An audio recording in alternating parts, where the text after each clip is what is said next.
Hey everybody, welcome to Neil Talks. My name's Neil and it's time to talk The Expanse. Well, the crew of the Rocinante finally got to Ganymede last episode, and we now begin the hunt for the proto-molecule and May, Prax's daughter. And perhaps this mysterious Dr. Strickland, who works for Protogen but was working as a pediatrician on Ganymede, it just smells like he was experimenting on little kids with the proto-molecule. It feels like he's another Dresden doing his own work. Like, if I was Jules Pierre Mao and I had discovered an alien life form and I wanted to understand it better, I wouldn't task that to a single scientist a la Dresden. I'd task a bunch of scientists with all sorts of research. And so it makes sense that there are other projects like this in the system. And so we get to find out what Strickland was up to at some point. I don't think we're going to find out just yet, but maybe we can get onto his trail this episode. I'm also super interested with what's happening back on Earth. Draper is part of this Martian delegation at the peace talks. That may be over, but she was forced. She was told. She was ordered, is the best way to put it. She was ordered to tell a misrepresentation of what happened on the surface of Ganymede.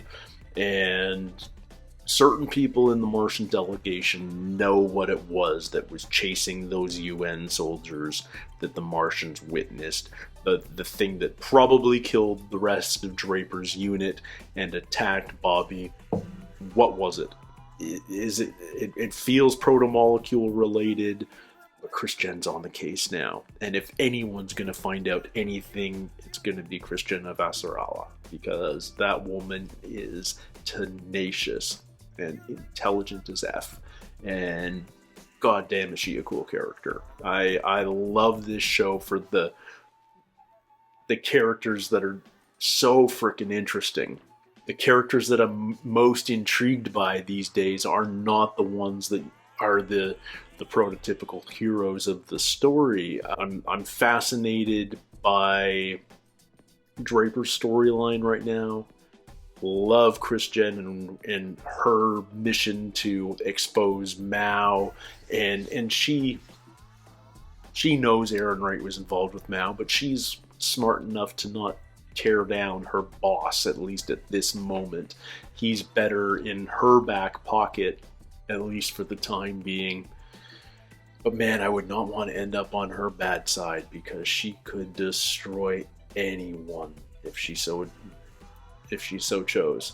Man, I'm intrigued by this new guy, Prax, the botanist from Ganymede, who just wants to find his daughter. But there's definitely a bigger story happening there. What did the Martians know about the proto-molecule and or Mao? And what exactly have they detected in the Eros crater on Venus? What kind of, is that the proto-molecule itself that they've detected? Or is it some other life that the proto-molecule has gotten a hold of and evolved to reach this point of sentience? Or not sentience, but it's detectable now. Anyway, so many questions. Can't wait to find out more. Let's jump into episode 10 of season 2. This one's called Cascade. It was the right move. And I keep telling myself that. If we do what we came here to do, I'll figure out a way to live with it. How many people have you killed? Tough question. I'm not sure. Olin and Naomi, they're not like me. They're better. I'll watch your back, but they'll find your little girl. Oh, all the lettuces are wilty. It's become a triage center. Medical care is more important. Well, Sergeant Draper failed. And then she snapped because she couldn't deal with it. So you think she's lying? I think she's crazy. Still, I wouldn't mind getting her in a room alone. She seemed perfectly sane to me. Point is, something was bothering her and she was ordered to suppress it. Mars is using peace as a distraction. peace as a distraction. God, I wish I could disagree with you right now. You really fucked up in there, Gunny. I know. But I know I saw something. Oh, yes. A man standing on the surface of Ganymede without a vac suit. You absolutely sure about that? Wasn't a man. But you believe what you saw is true because you need it to be true. To explain how your team was killed. Now you go home back to Mars. Then we do what's best for you and for the Corps. Oh. I'd like to see the ocean before I leave. Sorry, you're under restrictions now. What's best for you and for the Marines doesn't necessarily mean she gets to remain a Marine. I think they might be demobbing her. Is she going AWOL? Exotic biologicals. Anything that shouldn't be on Ganymede. I want you to go over every goddamn molecule on that armor and tell me if there's anything you've missed. Do you understand me? Yes, sir. Does Ehrenreich know about it too? Does he know what it could be? Like, beyond just proto-molecule? Have you seen any patients with any kind of bluish modeling or unusual heavy skin growths? I haven't seen anything like that. What is it? Something we heard about. It's probably just a story. This doesn't feel like Eros, does it? Maybe it just hasn't started yet. This yellowing indicates a nitrogen imbalance. We have phage-resistant bacteria in the hydroponic lines to prevent that. Which means that something got in and killed the good bacteria. Uh-oh. What would proto-molecules do to bacteria? Oh, God, is that you? Correct? Yes, it's me. Whoa! What the hell? Our children are out there somewhere. And you just leave.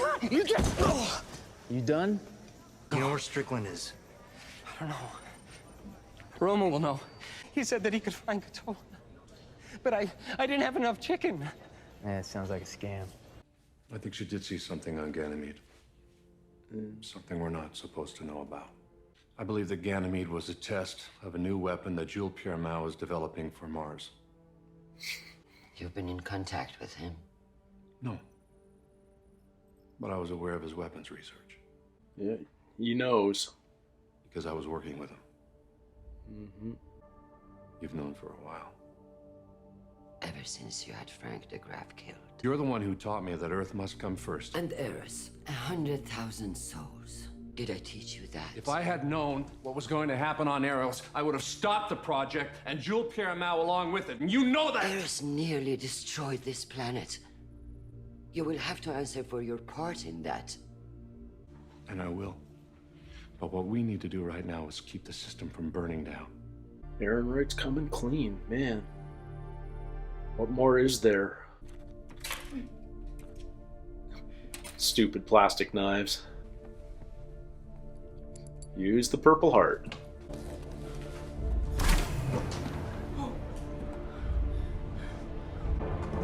And she's off.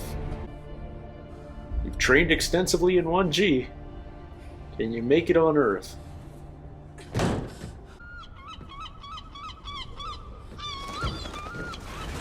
Whoa.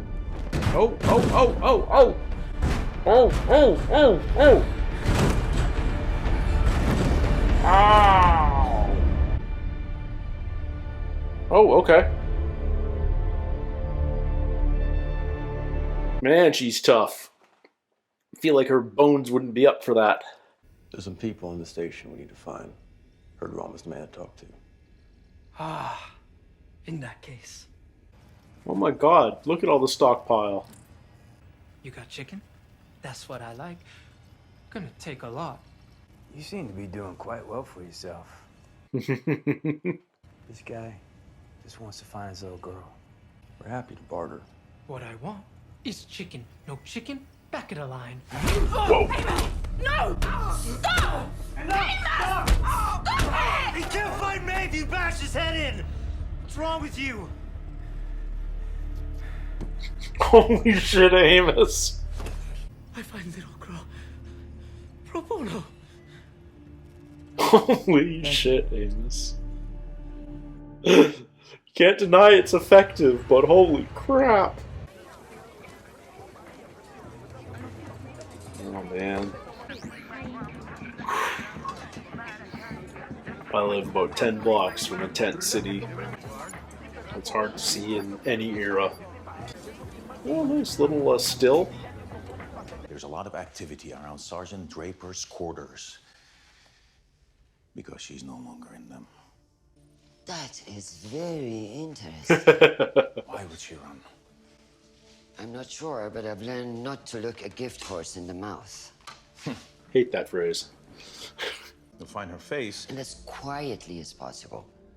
The Martians will, of course, be trying to find her as well. Make sure they're stopped frequently by the local authorities and checked for proper identification. My pleasure. Why haven't you turned him in? You're the only person that knows the truth about him. And that puts you in a precarious position. Something changed with Aaron, right? That it was time to make amends. I wasn't trying to be funny. Well, I wasn't laughing. It's just I'd forgotten how it felt to be fighting for the good guys again. I like it. It's nice.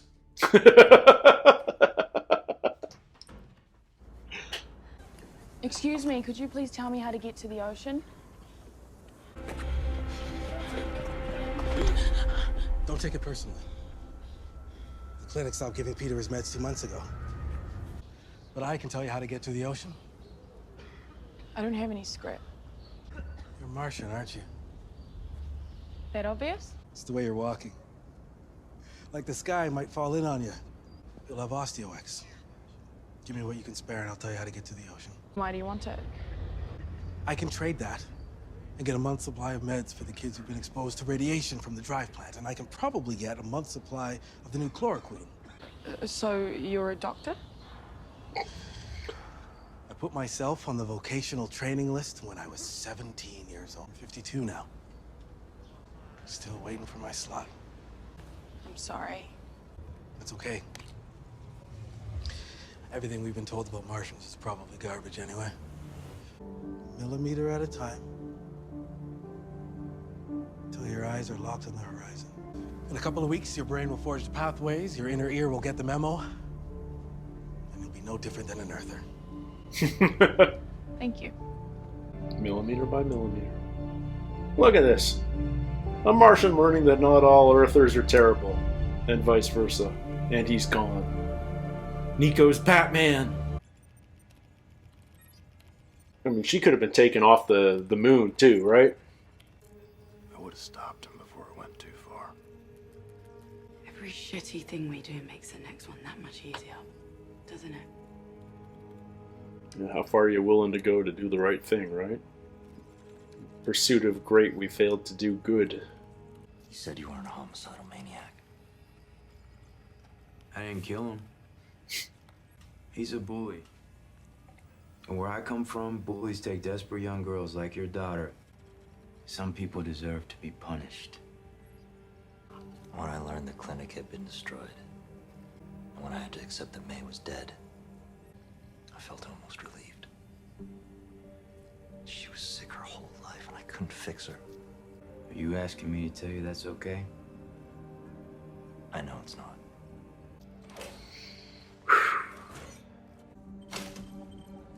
Oh. What's in there? Oh, he's trying to fix the hydroponics. What are you doing? Something I actually know how to do. So it's the protomolecule Using in the distilled water in hydroponics. the hydroponics supply instead of the proper mineral solution needed for long-term stability. That sounds bad. The air, the scrubbing plants, what's left of them, will die off. When that happens, they won't be able to stop the cascade. What's the cascade? An artificial ecosystem, when one thing goes wrong, there's only a certain amount of pathways that can compensate for it. Eventually those pathways get overstressed and then they fail. So it's not the thing that breaks you that you need to watch out for. Exactly. The station's dead already. They just don't know it yet. Oh. Alex is just killing time. Uh-oh. Is Alex drunk? I'm so lonesome I could cry. What? Is he... What's he trying?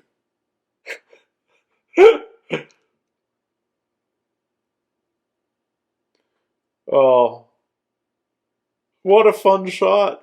Ah. Any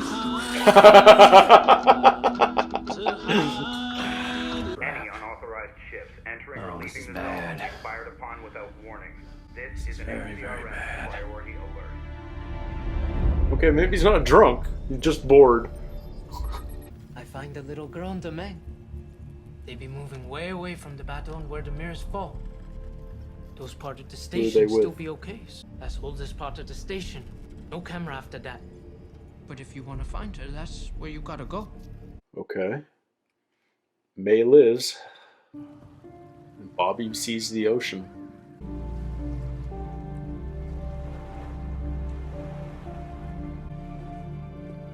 I wouldn't go swimming near New York now. Maybe she just wanted to stand in it. Oh, they found her. Is it everything you thought it would be? You take it for granted. You're right about that. The thing you saw on Ganymede, it was real.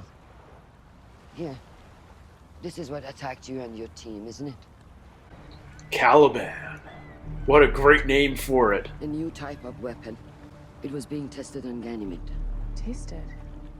By your own government. Fuck you, ma'am. Sergeant, I wish to God it was my government. So you're telling me that me and my team, we were sacrificial lambs? And your friend Travis. I don't believe it. I need your help.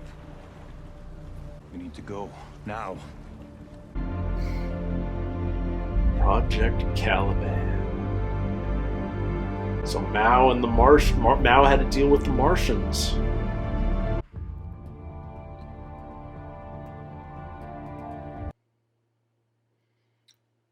All right, we got some info.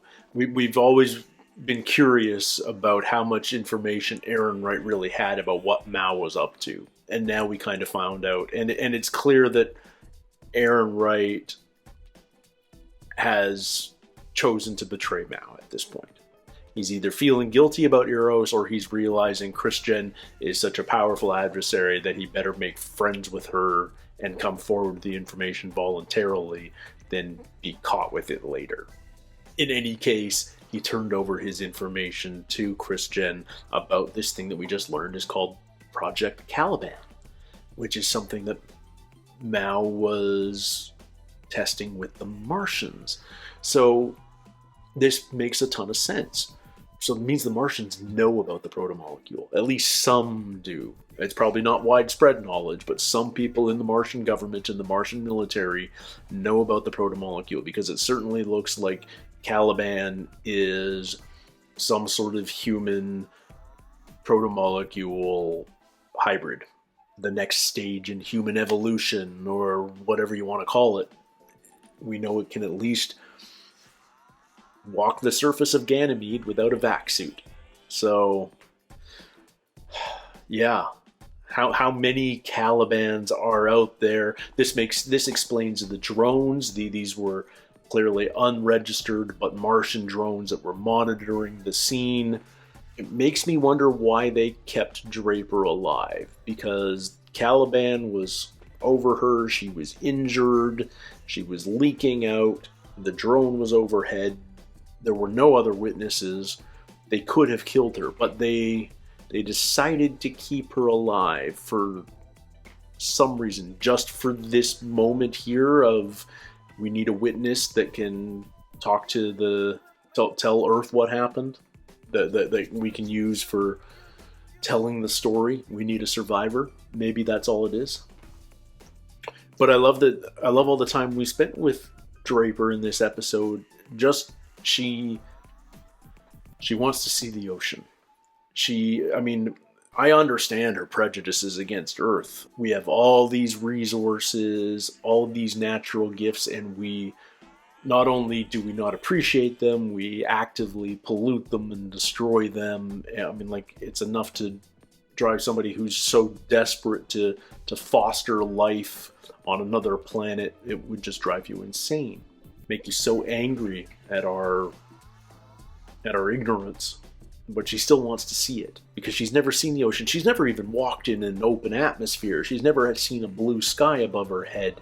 She's never felt real 1G before, just simulated 1G. All of these things that, I mean, ultimately are what the human body is originally suited for, but hundreds of years of divergent evolution, and yeah. But she made it to the I love how unglamorous the spot she gets to is. It's just this sewage outlet tunnel to this crummy little sandy spot. You practically see scum floating in the water. You certainly wouldn't want to go in there, but she got her feet wet just to be able to say I stood in the ocean.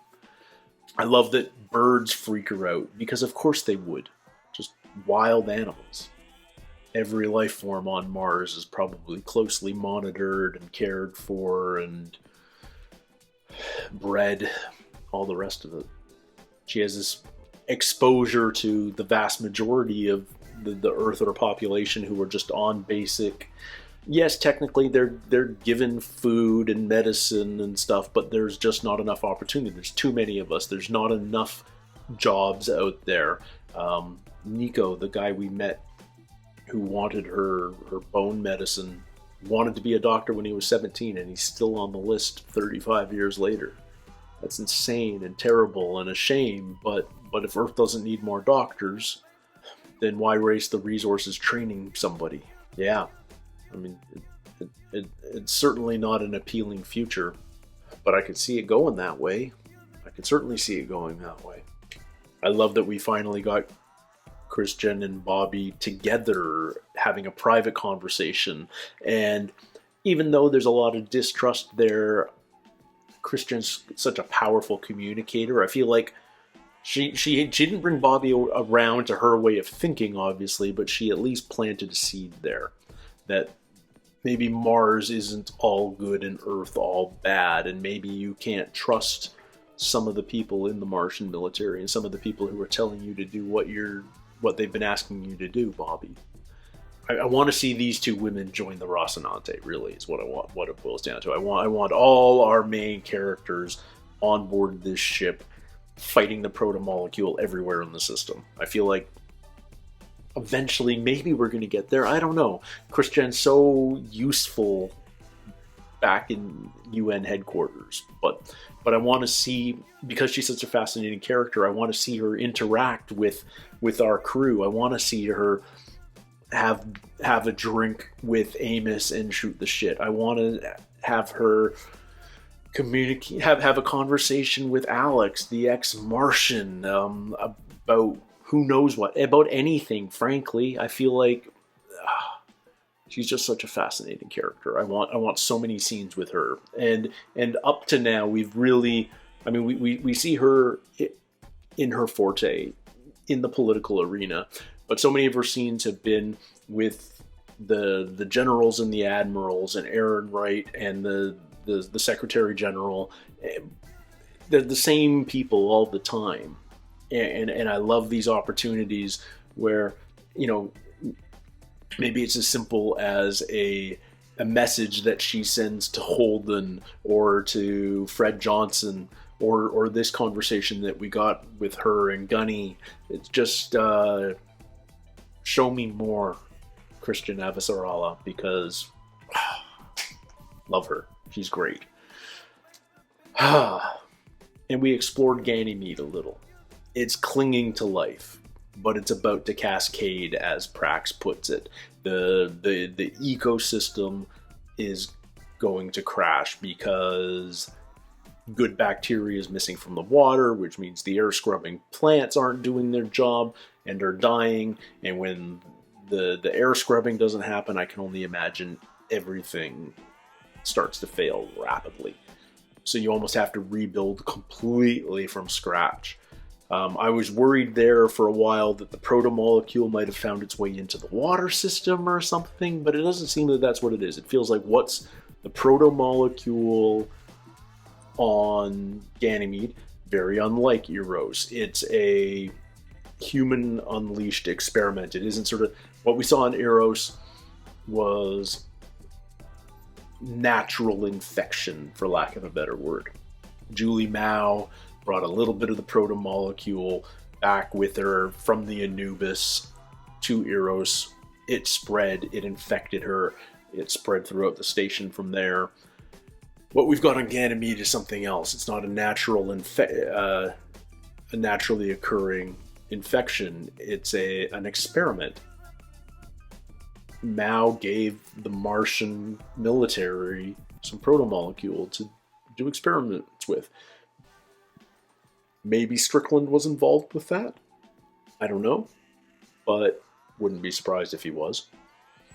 But the Martians developed this bioweapon called Caliban, which, as far as it would appear to be a human, like a proto-molecule enhanced human. It's kind of like the extreme case of Compound V or something like that, you know? It just it gives a human superpowers, but is it still the human, or is it driven by the proto-molecule's intelligence and personality at this point? What I need to know more about Caliban, obviously, but it's at least we have a name for it, and at least some of the good guys are aware of what it is. But our team on the ground, the Rocinante crew, they don't know. And they've got a challenge now, because how do they get off Ganymede? Because Alex is hiding behind this random moon of Jupiter, this tiny little rock. And he's waiting for a call, but anything that enters Ganymede orbit, airspace, whatever the term is, will immediately be shot down by the MCRN. So that's a challenge. How do you deal with that?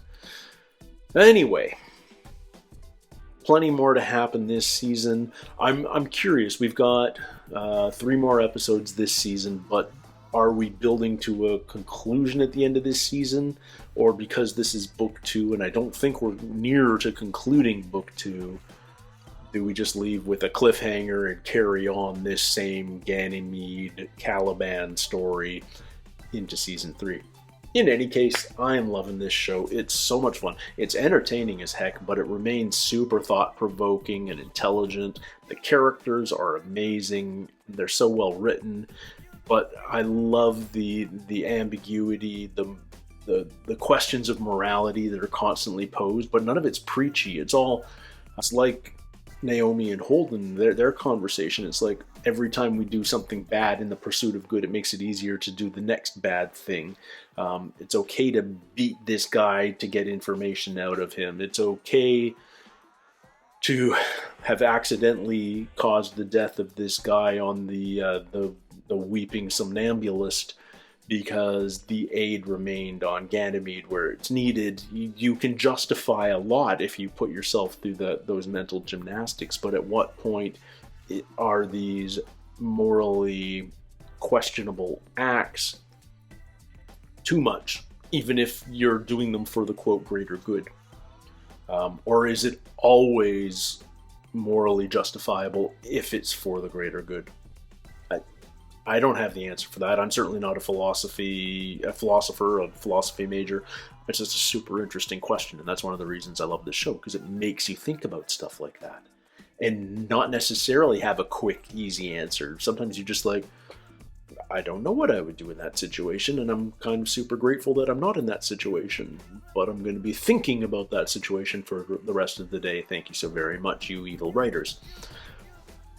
Anyway, I love this show. I hope you guys do too. I love reading your comments, so keep them coming.